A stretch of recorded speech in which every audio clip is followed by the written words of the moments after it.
চশমা museum, a house of world class, জলট্যাক মোড়, বহরমপুর মডার্ন হোটেলের সামনে।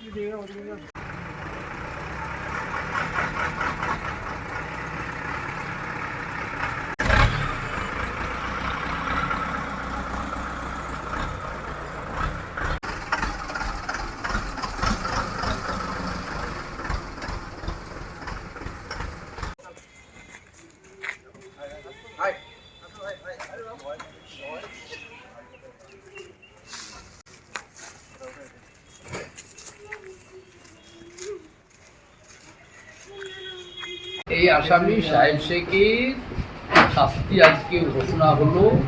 গতকাল থেকে সাব্যস্ত করা হয়েছিল, আজকে শাস্তি ঘোষণা হলো 10 বছর জেল এবং সঙ্গে 50,000 টাকা জরিমানা। 50,000 টাকা না দিলে আরও 10 বছর জেল। অভিযোগটা হচ্ছে রেপ কেস, ধর্ষণের কেসে। আর কি কেস নাম্বারটা বলুন।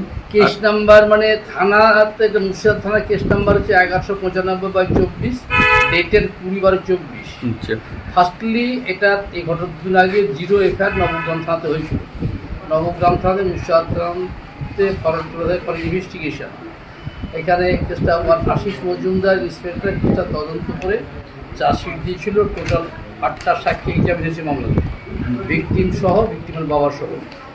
এই আসামিটা এখান থেকে ঘটনা করে অবস্থান করে পালিয়ে গিয়েছিল। এই ঘটনার এফআইআরের অভিযোগ ছিল 20/12/24 বা ওই তারিখের ঘটনা হয়েছিল। তার 1 মাস আগে মেয়েটার সঙ্গে প্রেমালাপ ফেসবুকে হয়, ফুসলে ওকে লালবাগ হোটেলে নিয়ে আসে, একটা কিছু খাবার খাইয়ে দিয়ে অজ্ঞান করে দেয়, যে ওকে ধর্ষণ করা হয়। এটা যে অভিযোগ। এই ঘটনার পরে আসামি অবস্থান করে পালিয়ে যায়। পরবর্তী টাইমে মুর্শিদাবাদ থানার পুলিশ ওকে গুজরাট থেকে অ্যারেস্ট করে নিয়ে আসে, কান্ডালা কেস থেকে। গুজরাট প্রভিন্সের কান্ডালা থানা এরিয়ায় সেখান থেকে অ্যারেস্ট করে নিয়েছে। আসামির নাম সাহেব শেখ। এই কেসে এর ঘটনাতে আরও কিছু আসামি ছিল যারা একে এই অপরাধে সাহায্যকারী ছিল বলে অভিযোগ। এই তাদের বিরুদ্ধে অভিযোগ প্রমাণ হয়নি বলে তারাকে কালকে খালাস দিয়ে দিয়েছে।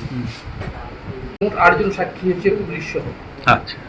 আমি মোহাম্মদ নকিবউদ্দিন, এই মোকদ্দমার সরকারি আইনজীবী।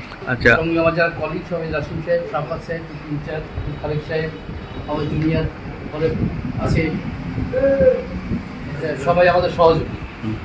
এটা সবাই আমাদের সহযোগী, আমাদের পরস্পর সবাই আমরা সহযোগী।